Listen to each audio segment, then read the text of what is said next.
AIMIM के chief हमारे साथ जुड़ रहे हैं इस इंटरव्यू के लिए। ये शहर आपका है, सांसद आप यहाँ के हैं, लेकिन इन सब के बीच पूरे देश में अगर आज चर्चा हो रही है तो ओवैसी साहब ने क्या कहा।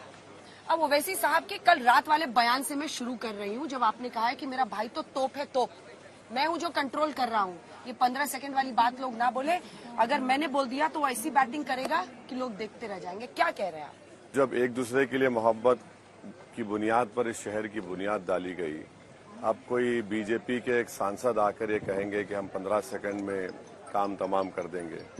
आप बताइए, अगर ये बात कोई और बोलता या मैं बोलता, कोई बोलता, तो क्या हो जाता? फरुद्दीन साहब को क्यों खींच खींच के ला रहे हैं? अरे भाई, आप कह रहे हैं कि वो तोप है, मतलब? हाँ बिल्कुल, नहीं, तोप से मुराद ये है कि एक फायर ब्रांड लीडर है, मुझसे बेहतर ओरेटर है, मुझसे बेहतर इंसान है, मुझसे बेहतर उन्होंने अपने कॉन्स्टिट्यूंसी में, और बल्कि लोग ये जानते नहीं है कि उनके कॉन्स्टिट्यूंसी में वो खुद अपने स्कूल्स में 19,000 गरीब बच्चों को पढ़ा रहे हैं, बिला लिहाज मजहब मिल्लत।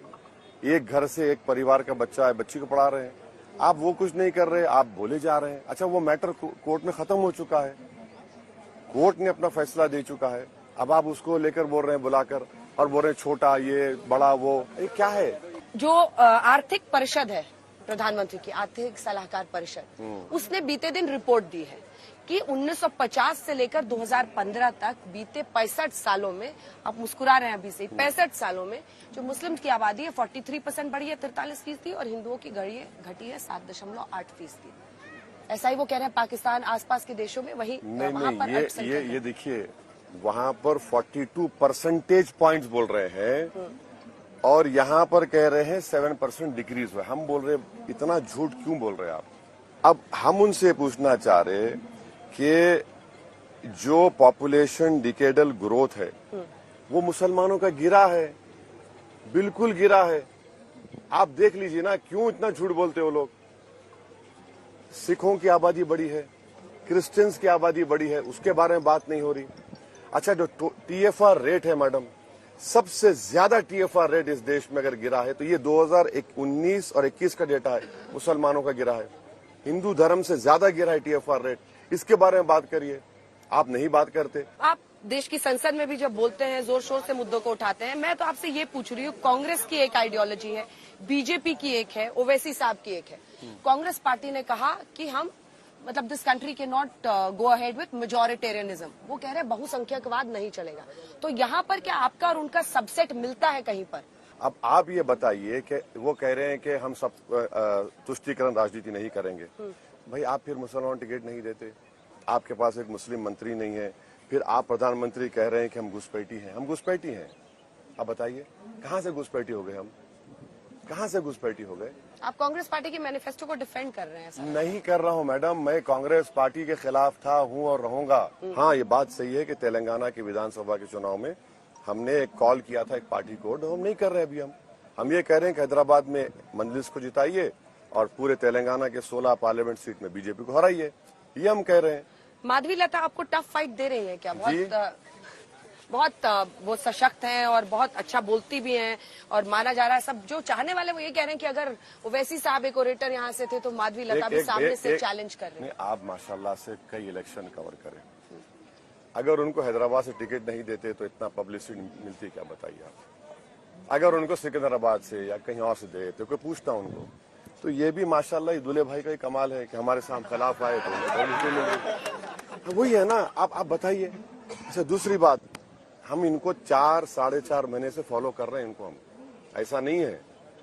एक RSS के राष्ट्रीय मुस्लिम राष्ट्रीय मंच कुछ बनाया गया है, उसके जो जिम्मेदार हैं उनका एक फैंस इंडिया ऑर्गेनाइजेशन है।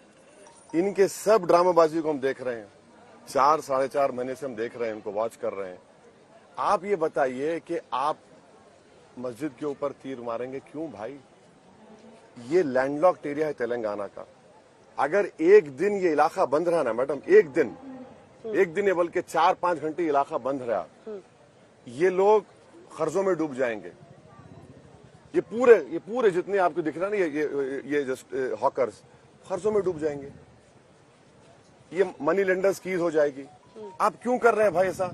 कर रहे हैं, आपका मकसद एक ही है। नवनीत राणा तो अब चैलेंज कर रही है कि भारत माता की जय बोले, अगर अरे आपको भारत के लिए वो प्यार है, मोहब्बत। सुनिए, मैं वो मोहतरमा से कह रहा हूँ कि वो नरेंद्र मोदी से पूछ लें। मैं आ जाता हूँ अपनी फैमिली के साथ नरेंद्र मोदी के ऑफिस के सामने या उनके घर के सामने। करिए ना भाई, कौन रोक रहा आपको? पर माधवी लता कह रही है कि 15 सेकंड, वो कह रही है वोट से हराएंगे इस बार नहीं, वो जनता तो को कह वोट रहे हैं दे। ना कि हम कोर्ट दिए तो पाकिस्तान कोर्ट जाएगा। आप बोलिए ये जबान क्या है? ये जितने लोग यहाँ पर हैं, हमको पाकिस्तान से लेना देना भी नहीं है। जितना पाकिस्तान बीजेपी के ये लोगों ख्वाब में आता, हमारे तो सोच में भी नहीं आता। प्रधानमंत्री ही थे ना जो अफगानिस्तान से जा रहे थे तो नीचे देखा कि घर में एक लाइट है, बोले मालूम हुआ कि नवाज शरीफ घर में शादी हो रही, उतर गए। बेगानी शादी में अब्दुल्ला दीवाना चले गए। उसके बाद क्या हुआ? पठानकोट में नवाज शरीफ ने आतंकवादियों को भिजा दिया। पाकिस्तान हमारे को क्या करना है? कब तक 75 साल से ज्यादा हो गए, हमको पाकिस्तान के प्रिज्म से क्यों देखेंगे आप? ये मस्जिद है मैडम, मक्का मस्जिद। यहाँ के मौलवी इस्माइल थे, रमजान का आखिरी जुमा था, इमाम साहब थे, खुतबा देकर यहाँ से मुसलमानों को लेकर सुल्तान बाजार के इलाका है ब्रिटिश रेजिडेंसी, वहां पर जाकर अंग्रेजों से मुकाबला किया और सबसे पहला कैदी काला पानी का मौलवी इस्माइल थे। आप हमको पाकिस्तान बोल रहे हैं? अरे भाई, आप क्यों हमको इतना रुसवा करना चाह रहे? इससे आपकी जहनियत का अंदाजा होता है कि आप जानते ही नहीं हैं इन हालात को। वो बेचारे इतने इलीट अपर क्लास के हैं कि उनको समझ में नहीं आ रहा और बोले जा रहे हैं जो दिल में आ बोले जा रहे हैं। यहाँ पे आपने मस्जिद दिखाई तो यहाँ भाग्य देवी मंदिर भी है। हाँ, तो है ना भाई, बिल्कुल। बीजेपी के जितने नेता आते हैं यहीं से शुरू हाँ, करते हैं। एक बात, अच्छा, अरे बस एक अकबरुद्दीन साहब बोलते हैं कि ऐसा कुछ है ही नहीं। एक बात सुनिए, अमित शाह यहाँ आए थे और कौन जीता municipal election? Raj Bhavan, MIM party का चौथी मर्तबा राजमोहन जीत गया। योगी गए कारवान वार्ड में, वहां पर स्वामी यादव जीत गए। योगी गए फलकनुमा में, वहां पर नायक जीता MIM पार्टी के। बीजेपी तो बेटर कर रही है ना चुनाव दर चुनाव। देखिए एक सेकंड, दोनों के परफॉर्मेंस पर अब आते हैं। आप 2004 आपको मिले 38% वोट, 2009 आप पहुंचे 42 पे, फिर आप पहुंचे 56 पे, 52 पे, 58 तक आप पहुंच गए 2019 के चुनाव में। वोट परसेंटेज आपका बढ़ रहा है, लेकिन आपकी पार्टी का जब विधानसभा चुनाव होते हैं, जहां चारमीनार वाले इलाके में हम खड़े, यहीं पे 2-3% नीचे फिसला हाँ, वो विधानसभा। ठीक है, बिल्कुल सही कह क्या रहा और आपका जादू चल रहा है? नहीं चल रहा? नहीं, हमने अपनी कमजोरियों को दूर किया है एक विधानसभा में। यकीनन हमारी कमजोरियां थी, उसको दूर किया हमने किसी हद तक, और भी करेंगे। आप देखेंगे ना, चुनाव होगा, अच्छा होगा इंशाल्लाह ताला, कोई फिक्र की बात जब लोगों के बीच में आप जाते हैं क्या कहते हैं? क्योंकि कल वाला भाषण मैंने सुना, उसी पे ये प्रश्न मैंने किया था कि मेरा भाई तोप है, लेकिन अल्टीमेटली क्या असदुद्दीन ओवैसी से जो मेरा फेवरेट सवाल है, जो शुरू से रहता है, आपकी पूरी पॉलिटिक्स क्या रिलीजियस आइडेंटिटी पर है? यानी क्या आपकी राजनीति धार्मिक पहचान पर है? नहीं, आज जब आपने इतना रिसर्च किया है तो 82 बस्ती दवाखाने हैदराबाद पार्लियामेंट कॉन्स्टिट्यूंसी हमने खुलवाए। 82 24 residential school Telangana minorities department से खुला है, जिसमें 12,000 के करीब 6 क्लास से 12th क्लास तक लड़के लड़कियां फ्री में पढ़ रही हैं। और यहाँ से आगे टेमरिस का रेजिडेंशियल स्कूल है चंद्रायन गुट्टे में, अकबर की कॉन्स्टिट्यूंसी में 30 गरीबों के बच्चे JEE क्वालिफाई हुए। CM को 2 महीने पहले ले जाकर मैंने 20 करोड़ की बिल्डिंग का इनॉग्रेट कराया, स्कूल का और गर्ल्स और बॉयज हॉस्टल का। रेवंत रेड्डी बोले, असद भाई ये क्या है? मला ये है, हम कराए। ये काम करवा रहे हैं मैडम, ऐसा नहीं है हम काम नहीं करवाते। अच्छा, कोविड के जमाने में कंटेनमेंट जोन में कौन जाकर फूड किट्स दे रहा था? चाहे हिंदू रहो, मुसलमान, दलित हो, MIM थी। आप देखिए जरूर। आपने उसको तोप ओवैसी बना दिया है। नहीं, अरे भाई देखिए, अकबरुद्दीन ओवैसी, तोप से तो गोला बारूद निकलता है। नहीं, तोप नहीं, फूल भी निकलता है। आग लगता है। फूल भी निकलता है ना। फूल? हाँ, फूल भी निकलता है। तो फायर वाले ब्रांड है ना, फूल कहाँ है? नहीं, फूल भी निकलता है। फूल भी है इंशाल्लाह, कोई बात नहीं। तो ये सब हो रहा है। अरे आप ये देखते नहीं है ना, ये लोगों को लगता है कि भाई अरे भाई, अच्छा ये हॉकर्स है, इनसे पूछिए प्रधानमंत्री के जो स्कीम हॉकर्स की, उससे लोन दिलाया गया, लिस्ट है हमारे पास। यहाँ पर friendly candidate BRS, friendly candidate Congress, वहाँ पर आपको फ्रेंडली कैंडिडेट बीजेपी बोल दीजिए ना। नहीं, वो नहीं वही बोल दीजिए। वही तो एक लड़ रही है आपसे। क्या लड़ रहे हैं? कुछ लड़ रहे नहीं है, एकदम जम के ललकारती है उन्होंने, पूरा एक के बाद एक इश्यूज आपके उठाए हुए। आप कभी हमारे ये आए थे ना हमारे पदयात्रा में, नबीला ने उनके पदयात्रा कवर की, पूछिए क्या है, बाद में बोलेगी आपको। कौन होता है मालूम होता है। ठीक है, बीजेपी है, अपोनेंट है, हम इजी नहीं ले रहे हैं। और हम और इतनी मेहनत में पहली बार आपको करते देख क्या रही हूँ मेहनत? हैदराबाद में। ना। नहीं, मुझे पता चला आप 10-10 घंटे सुबह से रात तक चल रहे हैं। अरे हर पहले तो नहीं चलते थे। असेंबली इलेक्शन में ये कवर करी, हम फिर रहे हैं। इलेक्शन चाहे म्युनिसिपैलिटी का हो, पंचायत का हो, एमएलए का हो, एमपी का हो, थोड़ा सा माधवी लता इफेक्ट दिख रहा है। कोई नहीं है। हाँ? कोई नहीं है, सिर्फ मेरी बीवी का इफेक्ट मुझ पे होता है और दूसरे महिला का नहीं होता। इनको पता है कि क्या सुनना चाहती है जनता है।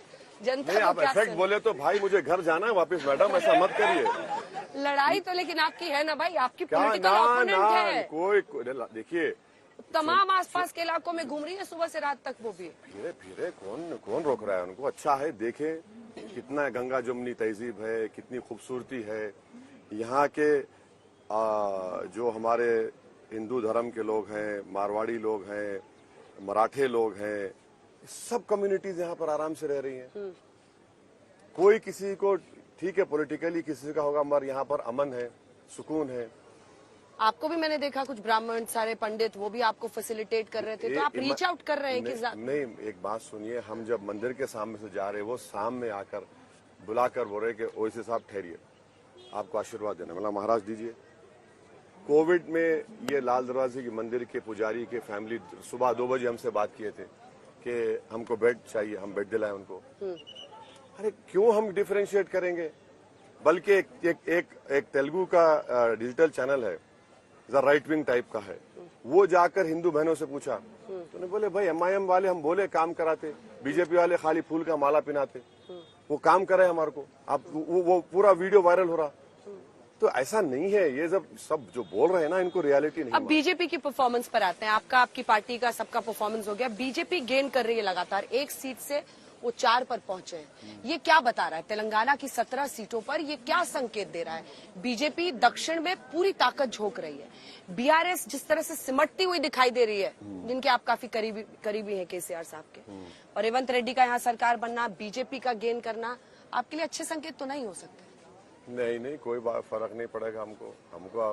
बीजेपी कैसे इनरोड्स कर रही है यहाँ पर? आपका क्या लॉजिक है? नहीं, मेरा मानना ये है कि 4 सीट उनके हैं। अब देखना कि 4 रहेंगे या बढ़ेंगे, और मुझे लगता है कि इंशाअल्लाह ताला उनकी सीटें या तो वही रहेंगी या कम हो जाएंगी, क्योंकि एक लोगों में एक किस्म से बीजेपी के ताल्लुक से थकावट बोलिए या टायर्डनेस बोलिए कि भाई बार बार वही बोल रहे हैं। और जो प्रधानमंत्री का जो हालिया भाषण हुआ, जिहादी, ये सब घुसपैठी टाइप का जो बयान आया, उससे लोग बोल रहे हैं कि भाई ये तेलंगाना एक प्रॉस्परस एरिया है, यहाँ पर पूरे भारत के बनिस्बत पॉवर्टी कम है, यहाँ पर कैपिटा इनकम जीडीपी अच्छी खासी है, तो ये चीज है। क्या प्रधानमंत्री नरेंद्र मोदी की लोकप्रियता को आप देख रहे हैं किसी भी ऑपोजिशन लीडर को चैलेंज करते हुए? ये जो है ना, क्या ये हमारी राजनीति के लिए, जमहूरियत के लिए ठीक है कि 10 साल में एक ही आदमी को प्रमोट किया जाएगा, एक ही आइडियोलॉजी को प्रमोट किया जाएगा, एक ही इलेक्शन हम करवाएंगे, बाद में एक ही टैक्स होगा, एक ही रिलीजन होगा? अरे कैसा होगा? एक आदमी क्या पूरे देश को चलाएगा? नहीं चलाएगा। एक आदमी हैदराबाद तो चला रहा है? नहीं चला रहा है, बिल्कुल नहीं चला रहा। आप ही बार चुने ना। अरे ये देखिए सारे हिसाब, सबको सेल्फी लेना, सबको नहीं, दिखा दो भाई। नहीं, बिल्कुल नहीं है ये। मैं ये कभी गलती नहीं करूंगा, ये अहंकार की बातें नहीं करूंगा। ये आवाम जिसको चाहे जिताती है।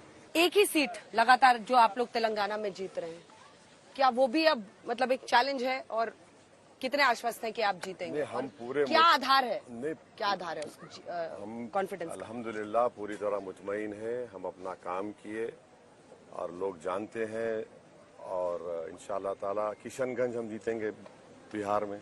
आप देखिए, औरंगाबाद से इंशाअल्लाह ताला इम्तियाज जलील दोबारा रिटेन करेंगे। अब उत्तर प्रदेश में, बिहार में हम सीट खड़ा किए हैं, झारखंड में भी खड़ा किए हैं। अब यहाँ से 13 को हो जाए, 14 से वहाँ निकलेंगे, वहाँ जाकर सबको। अब किशनगंज का आपने नाम लिया तो मुझे एक बार, किशनगंज, अररिया, ये जो दूरबीन से आप खोजते हैं मुस्लिम बहुल सीटें, वही लड़ेंगे आप हमेशा? नागी भी और हमेशा मैं बुरा मत मानिए, बनारस क्या मुस्लिम बहुल है? हाँ, नहीं है ना बनारस के बाद। लेकिन आप रैली भी नहीं कहीं की? नहीं, सुनिए, बनारस मुस्लिम बहुल तो नहीं है ना। गांधीनगर मुस्लिम बहुल तो नहीं है। वहाँ क्यों नहीं बोलते भाई आप लोग हिंदू बहुल है? अरे ये सिलेक्टिव टर्मिनोलॉजी का इस्तेमाल सिर्फ हम पे क्यों होता है? आप लोग बोलना चाहिए, देखिए मोदी जी हिंदू बाहुल इलाके से लड़ रहे हैं बनारस, अमित शाह हिंदू बाहुल इलाके से गांधीनगर से लड़ रहे हैं, हाँ रायबरेली हिंदू बाहुल इलाका है, वहां से राहुल गांधी लड़ रहे हैं। बहुत बहुत धन्यवाद वैसे शुक्रिया आपका हमसे चलो, मैं भी बातचीत चलो, के मैं भी लिए। चलो। ओवैसी साहब जो ये कह रहे हैं कि ये सीट जीतने के लिए वो आश्वस्त हैं और इसी के साथ बीजेपी पर, पीएम पर हमला बोलते हुए इस बात को लेकर कि मुस्लिमों को टारगेट किया